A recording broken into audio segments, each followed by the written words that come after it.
yadullu ala ma fi qalbika. Ucapan-ucapanmu itu adalah merupakan indikator-indikator tentang apa yang ada di dalam hatimu. Hatimu sedang sedih, engkau mengucapkannya sesuatu yang sedih. Hatimu sedang gembira, ya ucapanmu ya menunjukkan kegembiraan. Hatimu sedang cemas, ya kalimat yang keluarnya juga menunjukkan kecemasan. Jadi artinya bahwa omongan kita ini adalah sebagai petunjuk terhadap apa yang ada di dalam hati kita. Mulut kita ini seperti speaker, ya. Jadi sebagai penyambung, ya, yang berkata adalah hati, yang mengucapkan adalah mulut. Ada persesuaian. Ya. Al-lisanu turjumanul qalbi. Lisan itu, mulut itu adalah menterjemahkan hati. Juru bicaranya hati, juru terjemahnya hati, interpreternya hati. Kamu belum datang, Pak? Belum datang. Kamu belum datang? Belum. Di susu saya. Dijemput lagi. Iya. Siapa yang jemput?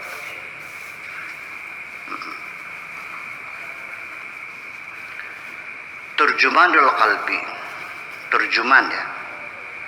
Ya. Kalau kita biasanya tarjamatun, turjumanun sama aja.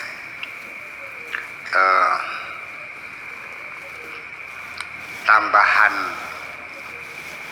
alif dan nun, ghadban, ghadibun marah. Kalau ghadban sangat marah sekali, namanya lil mubalaghah. Za'ilun marah, kalau za'lanun sangat marah sekali. Jadi turjuman itu artinya betul-betul lidah kita ini menjadi juru terjemah, juru bicara atau interpreternya hati kita ini. Fa idza kana al-qalbu mukhtalatun, apabila hatinya itu campur aduk, adun-adunnya banyak adukannya. Fataratan yasihul kalam wa taratan yabtulu. Sekali-kali ngomongnya benar, sekali-kali enggak benar. Kalau hati kita masih bercampur, belum murni, belum suci, belum bersih, maka ya omongan kita kadang-kadang benar, kadang-kadang enggak benar. Kadang-kadang jujur, kadang-kadang bohong. Bahkan kadang-kadang ya banyak bohongnya. Atau tidak ada benernya sama sekali, ngomongnya bohong semua. Gitu. Jadi artinya ya sementara makanya namanya al-khabar itu yahtamilu sidqa wal kidba.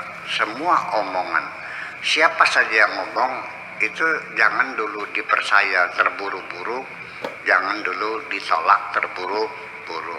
Coba diteliti dulu, karena semua berita itu yahtamilu sidqa wal kidba. Semua berita bisa benar, bisa tidak benar. Jangan sampai kita kecewa menolak kebenaran, atau kita kecewa menerima kebohongan. Jadi yang berhati-hati adalah siapa saja orang ngomong ya disutannya bisa benar, bisa tidak benar. Kalau yang ngomong kiai gimana? Sama aja, tukang becak sama aja, nggak ada urusan, sama saja kok semuanya itu.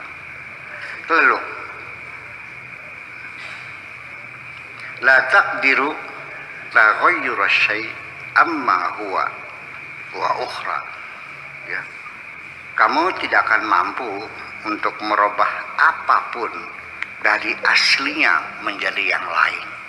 Ya aslinya ya begitu. Udah. Semua ya kita ini yang jadi pohon ya biarlah jadi pohon, yang rumah jadi rumah, yang jadi batu tetap jadi batu. Tidak akan bisa berubah. Ya, kalau sudah, makanya dalam peribahasa dikatakan kalau watuk ada obatnya, kalau watek ada obatnya. Dasar watek katanya kan itu seperti itu. Jadi memang susah kalau memang udah wataknya orang itu ngomongnya bohong ya bohong terus. Nah, itu kembali kepada perwatakan masing-masing. Ya. Wa idza zala takhlituhu sahhal lisan. Apabila adonan campurannya itu sudah hilang, hati sudah kembali pada kesuciannya, pada kemurniannya. Ya, idza zala takhlituhu sahhal lisan, baru omongannya benar. Orang itu kalau hatinya benar ngomongnya benar. Kalau hatinya nggak benar ya ngomongnya nggak benar. Ya, mulut kan corong itu membran speaker. Ya tergantung yang ngomong hati kan gitu. Yang menyampaikan adalah lisan kita ini. Idza zala asyirku minhu, kalau kemusyrikan sudah bersih, sudah hilang dari hati kita, sahal lisanu, maka ucapannya juga akan menjadi benar. Orang yang hatinya masih menyimpan kemusyrikan, ya omongannya omongan musyrik. Sekalipun dia tidak menyembah berhala, tidak menyembah bintang dan bulan, tapi dia ngomongnya kemusyrikan. Kalau tidak saya bantu, nggak bakal jadi pondoknya. Kalau dulu kamu tidak aku tolong, sudah mampus dari dulu. Kamu bisa benda segitu kan karena aku yang ngajarin kamu kan, koplok. Itu semua omongan-omongan kemusyrikan. Itu ngomongnya seorang Tuhan yang begitu. Sekalipun dia mengatakan sepertinya hebat. Kalau tidak aku yang membela agama Islam di negeri ini, dari dulu Islam sudah hilang dari negeri ini. Waduh, sepertinya dia yang paling pahala membela agama itu. Memangnya Tuhan tidak membela? Perlu pembelaan kamu. Jadi engkau mengklaim aku yang menentukan di sini. Iya. Kalau bukan kita yang membela Islam di negeri ini, hancur dari dulu Islam. Dia mengklaim dirinya sebagai Tuhan yang membela agama ini. Betul nggak? Bicara agama. Tapi dia sendiri sudah menjadi Tuhan. Seolah-olah sangat tergantung kepada kamu. Kalau kamunya berjuang, Islam akan abadi di sini. Kalau kamunya kendor, bisa bubar agama ini. Waduh, siapa dia? Tuhan kan? Ya, orangnya hatinya masih musyrik, ucapannya terungkap semuanya kok. Ya, lupa dirinya siapa. Dia bukan lagi sebagai hamba, tapi sebagai Tuhan yang menentukan. Makanya ya itu, tapi orang kan kebanyakan tidak sadar bahwa bukan ucapannya yang musyrik, di dalam hatinya ada maka yang keluar adalah mulut yang selalu mengeluarkan berbagai binatang, kunyuk, babi, segala macam, ketek. Itu artinya di hatinya ada kebun. Betul nggak? Ya iya. Ada kebun binatangnya. Nyonggak dina peting seruntul kiri ke. Maka kebun kayak kunyuk, cemerak, ketek, segala macam. Berarti kan kebun binatang semua situnya tuh. Itu sehari-hari kita seperti itu. Makanya perlu sekali-kali atau sering-sering engkau mendengarkan sendiri ucapan-ucapanmu itu. Coba dievaluasi, didengarkan sendiri. Kalau perlu direkam, terus kamu setel, kamu dengerin. Omongan siapa tuh? Omongan Tuhan. Bukan omongan manusia, omongan Tuhan. Ya, engkau sudah memposisikan dirimu sebagai Tuhan. Itu kira-kira. Wa idza asyraka, kalau di hatinya ada kemusyrikan, menjadi musyrik. Yaqtadi bil khalqi, ya, dia akan lebih menurut kepada makhluk daripada kepada Allah. Iya, takut kepada sesama, kepada atasannya daripada takut kepada Tuhannya. Takut kepada istrinya lebih dari takut kepada Tuhannya. Iya. Kata Allahnya ngajak kita ke barat, kata makhluk ngajak ke timur, kita ikut ke timur. Iya.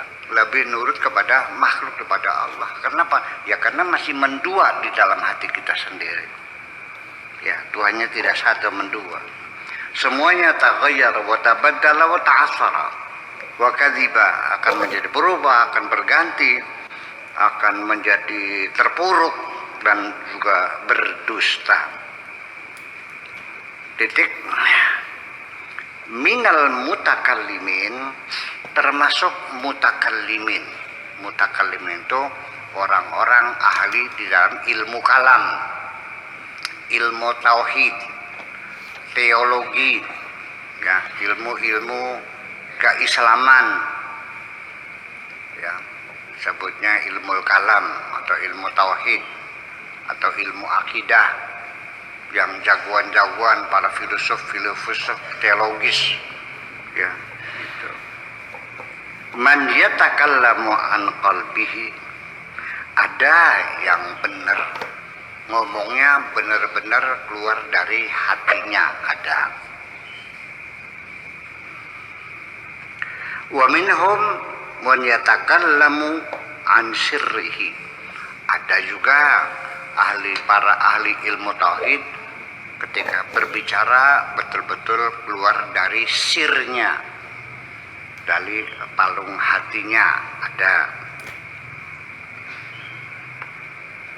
Wa minhum man yatakallamu an nafsihi, juga ada ahli teologi, ahli ilmu kalam, ahli tauhid, kalau ngomong keluar dari nafsunya, ya. Wa hawahu, dan hawanya.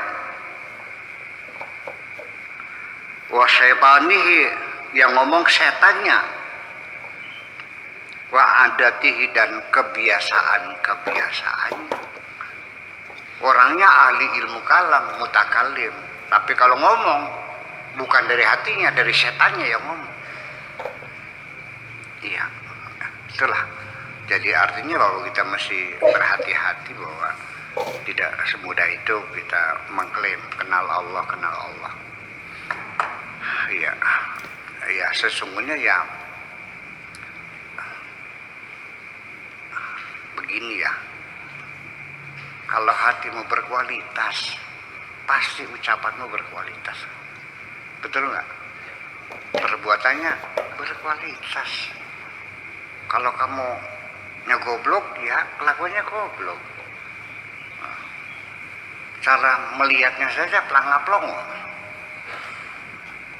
Itu dari language body atau gestur tubuh itu juga sudah menunjukkan orang bodoh sama orang pintar. Cara berjalannya saja ketangguhan kok. Engkege kasejen.